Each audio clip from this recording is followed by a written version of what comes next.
Good day, everyone, especially to you, ma'am.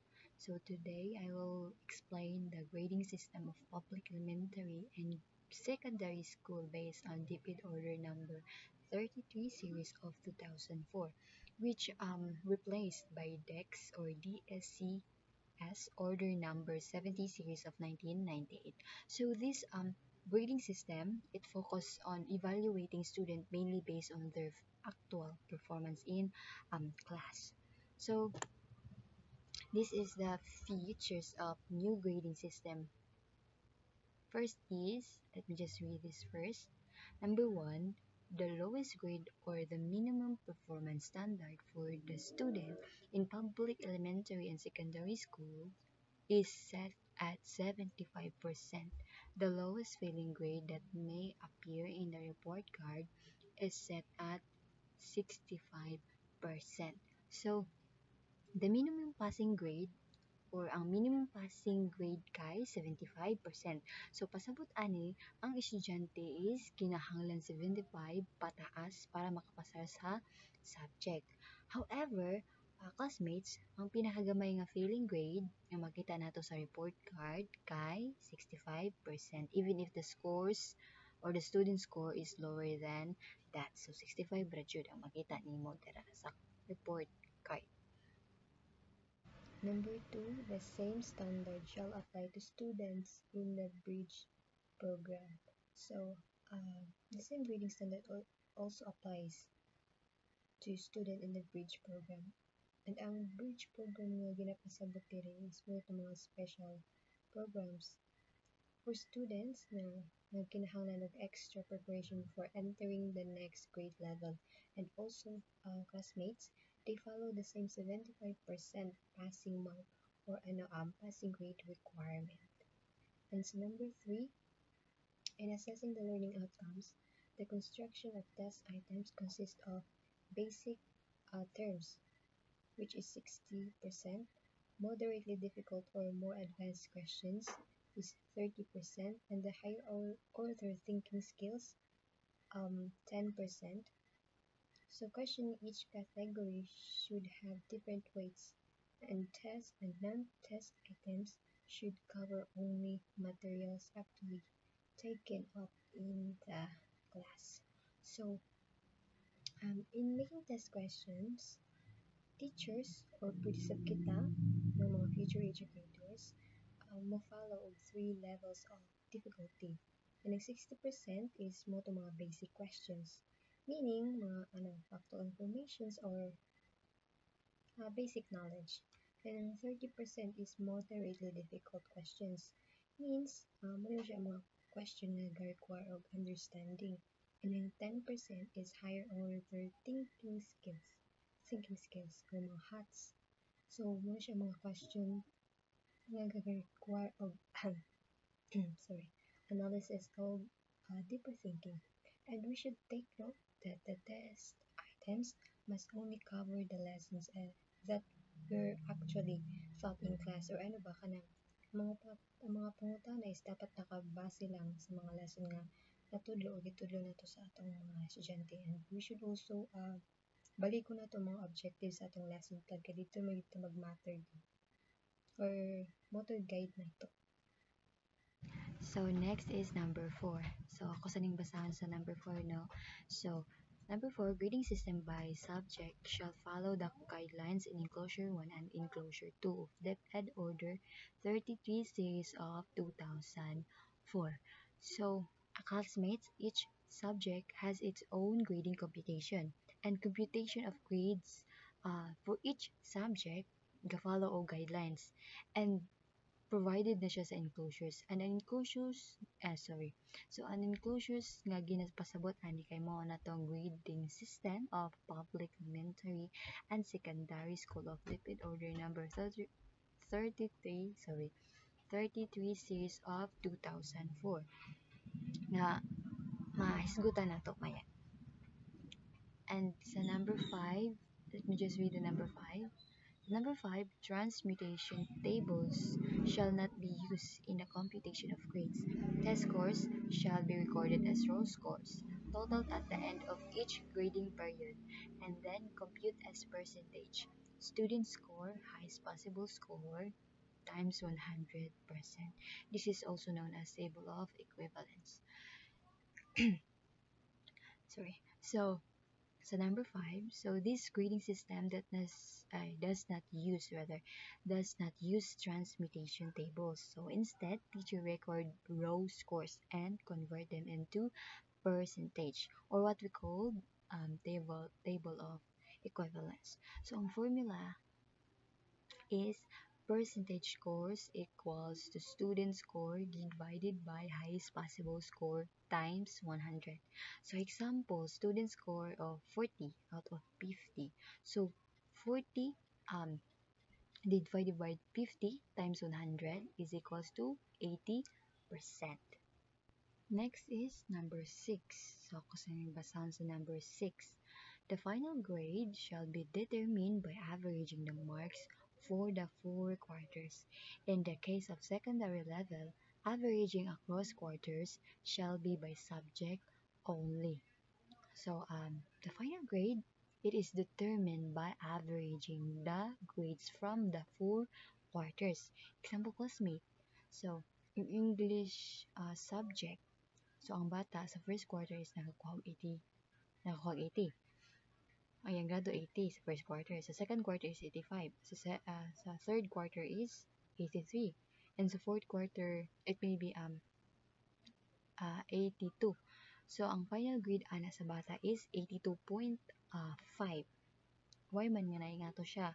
So, gipas na kong first, second, third, fourth ng mga grado. And divide sa pila man ka quarter? 4 ka quarter. So, equals 82.5. So, sa number 7, ako sa basahan sa number 7, promotion at the secondary level shall be by subject. A student shall be retained in the year level if he or she incurs failures of 3 units or more during the regular school year and is unable to make up for the failed subjects during the summer session. Retained students need to repeat only those subjects that they fail. So sa number 7, so a promotion of student. So at the secondary level, promotion is by subject. So kung ang student who fails 3 or more subject, mahimo nga ma-retain siya in the same year level. But then, pwede sab nga ang student mo take og summer classes to complete the failed subjects. And if retained, so the student will repeat only the subject that sa man kadtong na-failed niya. So, next is guidelines for rating elementary pupils. So, the guidelines for rating the performance of elementary pupils are based on the Enclosure 1 of DepEd Order Number 33 Series of 2004. The percentage distribution of weights from elementary pupils are periodic test 24% and other measures of achievement 75% as shown in the given table below. So, pasabot ani nga ang paghatag og grado sa mga elementary pupils kay naay percentage distribution sa ilang performance. And also, it focus on daily performance po. And ang grade is naay 2 main parts. Sorry sa masasaba. So, ang grade is naay 2 main parts. First is ang periodic test, which is 25%. So, this means that the major exam o quarterly test sa mga estudyante mo ni ang 25% sa ilang total grade. The other measures of achievement is 75%. This contains uban nga classroom activities. Look at the table. So, makita nyo sa table, so kani nga table, nagpakita sa percentage distribution sa grado sa elementary pupils. So, pasabot ani nga ang grado sa estudyante is dili lang gikan sa exam, but also comes from different classroom activities. And makita sa makita sa table nga pareho ang periodic test and tanang subject rather sa 25% sa total grade and remaining 75% kay gikan sa other measures of achievement like sa math like quizzes, classroom interaction, homework, assignment, projects, informal and formal teams, experiments, and other performance output.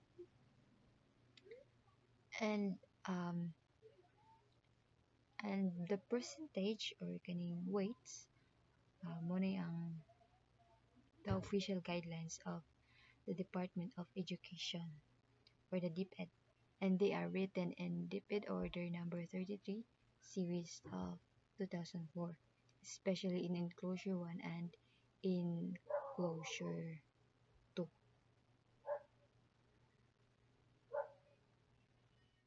Sample computation for rating in Math 6. To compute the rating of each student in Math 6 class in a grading period, get the average of all the ratings entered in the class record under each measure of achievement. Then, multiply the corresponding weight as shown in the table below. So, ang weight nga ginapasabot dire is mao ni siya ang each activity or test that has a specific importance in the final grade. So, ang mga major exam, it count more than small tasks like homework, but all are included to measure the overall performance. So, look at the table. So first is to get the average sa tanang score sa matag measure of achievement like sa quizzes, class participation, homework, projects, periodic tests, and other. Then, i-multiply ang average sa corresponding weight gikan sa table. Example, sa quizzes is ay 15%, sa class participation is 20%, sa homework is 5%, sa project is 15%, periodic test is 25%, and other performance outputs 15%. So paghuman ana is i-add nimo ang tanan weight scores. Mao na ni ang final grade sa grading period. Guidelines for rating secondary students. The guidelines for rating the performance of secondary students are based on Enclosure 2 of DepEd Order number 33 series of 2004. The percentage distribution of weight for secondary students are shown in the given table below. So, ang guidelines sa pag-rate sa performance sa secondary student is naka-base sa sa DepEd Order number 33 series of 2004, especially sa Enclosure 2. Meaning nga ang grade sa high school student gihimo based sa weight performance sa ilang test o sa classroom activities and peer subject, and also it focus in a balanced test and activities. So, ang Enclosure 1, sa makita niyo sa table ganina sa Enclosure 1, is para po siya sa elementary student, diba? So, dili gina-pair subject. Kaya ang grading mas focus sa overall performance sa student sa klase. And mas simple ang computation o ang subject usahay integrated. And sa Enclosure 2, sa makita niyo sa table, is para sa secondary students. So, kinahanglan pair subject kay mas independent o mas complex ang matag subject rather sa math, science o elementary. So, need jud makita ang performance sa kada subject.